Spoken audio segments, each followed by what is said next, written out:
ನಮಸ್ಕಾರ, ನಾನು ಶಂಕರ ರೆಡ್ಡಿ ಜ್ಯೋತಿಷಿ. ಭಾಳ ಜನ ನಂತರ ಕೇಳ್ತಿರುವಂಥ ಮುಖ್ಯವಾದ ಪ್ರಶ್ನೆ ಅಂತಂದರೆ, ನೀವು ಬರೀ ಗ್ರಹಗಳ ಬಗ್ಗೆ ಮತ್ತು ದಶಾಭಕ್ತಿಗಳ ಬಗ್ಗೆ, ವರ್ಗಕುಂಡಿಗಳ ಬಗ್ಗೆ ಮಾತಾಡ್ತೀರಾ. ಗ್ರಹಗಳು ಇಂತಿಂಥ ನಕ್ಷತ್ರದಲ್ಲಿದ್ದರೆ ಏನಾಗುತ್ತೆ ಅಂತ ಹೇಳೋದ್ರ ಬಗ್ಗೆ ಮಾತಾಡ್ತಿಲ್ಲ ಅಂತ. ಅದಕ್ಕೆ ಇವತ್ತು ನಾನು ಉತ್ತರ ಕೊಡಲಿಕ್ಕೆ ಸ್ಟಾರ್ಟ್ ಮಾಡ್ತಾ ಇದ್ದೇನೆ, ತೋರಿಸ್ತಾ ಹೋಗ್ತೇನೆ. ಅದು ಏನೂ ಇಲ್ಲ ಅಂತಲೂ ನಾನು ಹೇಳಲ್ಲ, ಬಟ್ ಅದರ ಸತ್ಯಾಸತ್ಯತೆಗಳು ಏನು ಹೇಳೋದನ್ನು ನಿಮ್ಮ ಎದುರಿಗೆ ಬಿಚ್ಚಿಡಲಿಕ್ಕೆ ಪ್ರಯತ್ನ ಮಾಡ್ತಿದ್ದೀನಿ. ಮೊದಲನೇದಾಗಿ ಈ ಒಂದು ಕೇಸ್ ತಗೊಳ್ಳಿ. 8 ನವೆಂಬರ್ 1963 11:00 ನಾನು ರೆಕ್ಟಿಫೈ ಮಾಡಿರೋದು, ಅದನ್ನು ಹೇಳ್ತೀನಿ. ಇವರೊಬ್ಬರು ಆಡಿಟರು, ದೊಡ್ಡ ಆಡಿಟ್ರು, ದೊಡ್ಡ ದೊಡ್ಡ ಫಿಲ್ಮ್ ಸ್ಟಾರ್ಸ್ಗಳಿಗೆ ಎಲ್ಲ ದೊಡ್ಡ ದೊಡ್ಡ ಮೆಗಾ ಸಿಟಿ ಏನೇನೋ ಮಾಡಿಕೊಟ್ಟಿದ್ದಾರೆ ಬಿಡಿ. ಈ ಜಾತಕದಲ್ಲಿ ನಾನು ಫಸ್ಟ್ ನೋಡಿದ್ದು ಏನಂತಂದರೆ, ಬಂದ ತಕ್ಷಣ ಲಗ್ನದಲ್ಲಿ ಮಾಂದಿ. ನಾನು ಅವ್ರಿಗೆ ಕೇಳಿದ ಮೊದಲನೇ ಪ್ರಶ್ನೆ ಏನಂತಂದರೆ, ನಿಮ್ಮ ಮದುವೆ ಲೇಟ್ ಆಗಿದೆಯಾ, ಅಥವಾ ಮದುವೆ ವಿಚಾರದಲ್ಲಿ ಪ್ರಾಬ್ಲಮ್ ಆಗಿದೆಯಾ, ಅಥವಾ ಸಂತಾನ ಲೇಟ್ ಆಗಿದೆಯಾ? ಅವ್ರು ಹೇಳಿದ ಒಂದೇ, ಎಸ್ ಐ ಆಮ್ ಚೈಲ್ಡ್ಲೆಸ್ ಅಂತ. ಅಷ್ಟು ಪಕ್ಕ ಆಯಿತಾ ನನಗೆ. ಈಗ ನೋಡಿ, ನಮ್ಮ ಈ ವರ್ಗಕುಂಡಿಗಳ ರೂಲ್ಸಿಗೆ ಬಂದಾಗ ಎಷ್ಟು ಚೆನ್ನಾಗಿ ಇದು ವರ್ಕ್ ಆಗುತ್ತೆ ಅಂತಂದರೆ, ತ್ರಿಮಿಷಾಂಶದ ರಾಹು ಕೇತು ನೋಡಿ, ಇಲ್ಲಿ ಮಿಥುನದಲ್ಲಿದ್ದಾರೆ. ಓಕೆ, ಮಿಥುನದ ರಾಹು ಕೇತುಗಳನ್ನು ನೀವು 7ನೇ ಮನೆಯಲ್ಲಿಡಿ,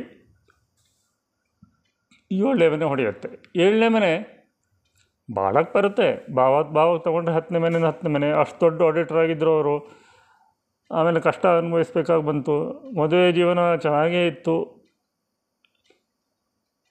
ಆಮೇಲೆ ಗೌರ್ಮೆಂಟಲ್ಲಿ ಚೆನ್ನಾಗಿ ಡೀಲ್ ಮಾಡ್ತಾಯಿದ್ರು. ಭಾಳ ದೊಡ್ಡ ವ್ಯಕ್ತಿಗೆ ದೊಡ್ಡ ಡೀಲ್ ಮಾಡಿಕೊಟ್ರು. ಮಾಸ್ಟರ್ಸ್ ಅದರಲ್ಲಿ ಇವರೆಲ್ಲ, ಇವ್ರ ಗ್ರೂಪೇ ಇದೆ, ಮಾಸ್ಟರ್ಸ್ ಅವರೆಲ್ಲ, ಆಯಿತಾ. ಮತ್ತು ಇವರು ಓದಿರೋದು, ನಾನು ರೆಕ್ಟಿಫೈ ಹ್ಯಾಂಗೆ ಮಾಡಿದೆ ಅಂದರೆ, ಅವ್ರು ಬರಬೇಕೆ ನನಗೊಂದು ಗೊತ್ತಿತ್ತು, ಇವರು ಆಡಿಟರ್ ಅಂತ ಗೊತ್ತಿತ್ತು. ಸೊ ನಾನು ಷಷ್ಠಾಂಶ ಲಗ್ನವನ್ನು ಅವ್ರು ಕೊಟ್ಟ ಟೈಮಿಂದ 30 ಸೆಕೆಂಡ್ ಆಚೆ ಹಾಕಿಬಿಟ್ಟು 5ನೇ ಮನೆಯಲ್ಲಿ ಉಚ್ಚ ಬುಧ ರಾಹು ಬರೋ ಥರ ನೋಡಿಕೊಂಡೆ. ಅಲ್ಲಿಗೆ ಎಲ್ಲ ರೆಕ್ಟಿಫೈ ಆಯಿತು. ಈಗ ನೋಡ್ಕೊಳ್ಳಿ, ಇವರ ಈ ನಕ್ಷತ್ರಗಳು ಉಪನಕ್ಷತ್ರಗಳಲ್ಲಿ ಡ್ರಾಸ್ಟಿಕಲಿ ಚೇಂಜ್ ಆಗೋದು ಯಾವುದು ಅಂತಂದರೆ, ಲಗ್ನದ ನಕ್ಷತ್ರ, ಉಪನಕ್ಷತ್ರ, ಉಪನಕ್ಷತ್ರ ಎಟ್ಸೆಟ್ರಾ. ಆಮೇಲೆ ಚಂದ್ರನಂದು, ಆಮೇಲೆ ಬುಧ, ಶುಕ್ರ ಇತ್ಯಾದಿ ಫಾಸ್ಟ್ ಮೂವಿಂಗ್ ಪ್ಲ್ಯಾನೆಟ್ಸ್ಗಳು. ಇನ್ನು 5ನೇ ಮನೆ ನಕ್ಷತ್ರಾಧಿಪತಿ, ಅದೆಲ್ಲ ಹುಚ್ಚಾಟಕತೆ ಆಗುತ್ತೆ. ಎಷ್ಟೊಂದು ದಿನ ಹುಡ್ತಾರೆ, ನೀವು ರಾಶಿ ಕುಂಡಿನೇ ಇಟ್ಕೊಂಡು ಅದನ್ನೆಲ್ಲ ಮಾಡೋಕ್ಕಾಗತ್ತಾ?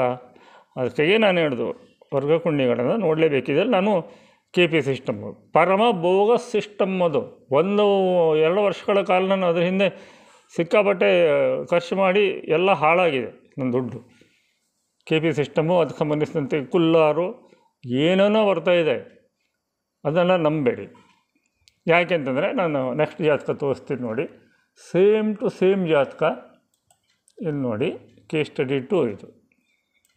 ಅವ್ರು ಹುಟ್ಟಿದ್ದು ಬೆಂಗಳೂರಲ್ಲಿ, same date of birth 8 November 1963 11:27. Vadodara, ಗುಜರಾತಲ್ಲಿ ಹುಟ್ಟಿದ್ದಾರೆ. ಇಲ್ಲಿ ಇದು ಕೂಡ ಡಿವೋರ್ಸನ್ ಜಾತಕನೇ. ಯಾಕಂದರೆ ನೋಡಿ, ನಮ್ಮ ತ್ರಿಮಿಷಾಂಶದ ಥಿಯರಿ ನೋಡಿರಿ.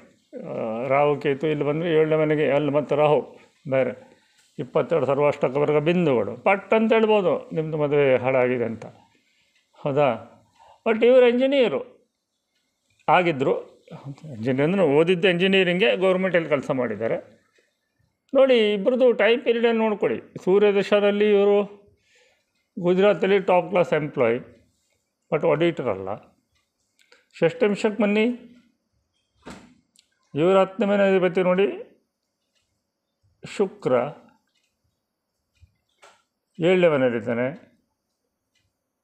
ದಶಾಂಶಕ್ಕೆ ಬನ್ನಿ, ನೋಡಿ ವರ್ಗಕುಂಡಿಗಳು ಹೆಂಗೆ ಕೆಲಸ ಮಾಡ್ತೇವೆ ಅಂತ. ಇನ್ನು ಉಪನಕ್ಷತ್ರಗಳು ತೊಗೊಳ್ಳಿ, ಲಗ್ನದ ಉಪನಕ್ಷತ್ರ, ಉಪನಕ್ಷತ್ರ ಏನು ಬೇಕೋ ತೊಗೊಳ್ಳಿ. ಆಮೇಲೆ ಅದಕ್ಕಿಂತ ಮುಂದೆ ಹೋಗಬೇಕು ಅಂದರೆ ಟೈಮ್ ಎಕ್ಸಾಕ್ಟ್ಲಿ ಸೆಕೆಂಡ್ಸ್ವರೆಗೆ ಕರೆಕ್ಟ್ ಇರಬೇಕು. ಈಗ ನೋಡಿ, ಶುಕ್ರ ಬುಧ, ಶುಕ್ರ ಇಲ್ಲಿ ಲಗ್ನದ್ದು, ಹೌದಾ. ಉಪನಕ್ಷತ್ರಗಳವರೆಗೆ ತೊಗೊಂಡಿದ್ದಾನೆ, ಉಪನಕ್ಷತ್ರಗಳೇ ನಾನು ತೊಗೊಂಡಿದ್ದೇನೆ. ಇವರದ್ದು ನೋಡ್ಕೊಳ್ಳಿ, ಶುಕ್ರ ಕೇತು ಬುಧ ಚೇಂಜ್ ಆಗ್ತಾಯಿದೆ, ಪ್ಲೇಸಸ್ ಚೇಂಜು. ಸೊ ಇಲ್ಲಿ ಮೀನನಾಡಿಯಲ್ಲಿ ತುಂಬ ಚೆನ್ನಾಗಿ ಬರುತ್ತೆ. ಕೀ ಪ್ಲಾಂಟ್ಸನ್ನು ಹಿಡಿಯೋದು ಹೇಗೆ ಅಂತ ಬರುತ್ತೆ, ಅದನ್ನು ಹೇಳ್ಕೊಡ್ತೀನಿ. ಆಮೇಲೆ ನನಗೆ ಗೊತ್ತಿದ್ದಂಗೆ ಹೇಳ್ಕೊಡ್ತೀನಿ. ಹೇಳಲಿಕ್ಕೆ ನನ್ನ ದೇವರಲ್ಲ, ನಾನು ಕಲ್ತ್ಕೊಳ್ಳೋದನ್ನು ಶೇರ್ ಮಾಡ್ತೀನಿ. ಇಲ್ಲೀಗ ಚಂದ್ರನ ತಗೊಳ್ಳಿ. ಚಂದ್ರಂದು ಬಹಳ ಇಂಪಾರ್ಟೆಂಟು ಲಗ್ನಕ್ಕಿಂತ. ಬುಧ ಶುಕ್ರ ಬುಧ, ಯಾರ್ದು ಗೌರ್ಮೆಂಟ್ ಇಂಜಿನಿಯರ್ ಆಗಿ ಡಿವೋರ್ಸ್ ಆಗಿ ಫಾರಿನ್ನಿಗೆ ಹೋಗಿ 2 ಹೆಣ್ಮಕ್ಳು ನೋಡಿ, ನೀವೇ ನೋಡ್ಕೊಳ್ಳಿ. ನಾನೇನು ಹೆಚ್ಚು ಮಾತಾಡೋದೇ ಇಲ್ಲ. ಇಲ್ಲಿ ನೋಡಿ,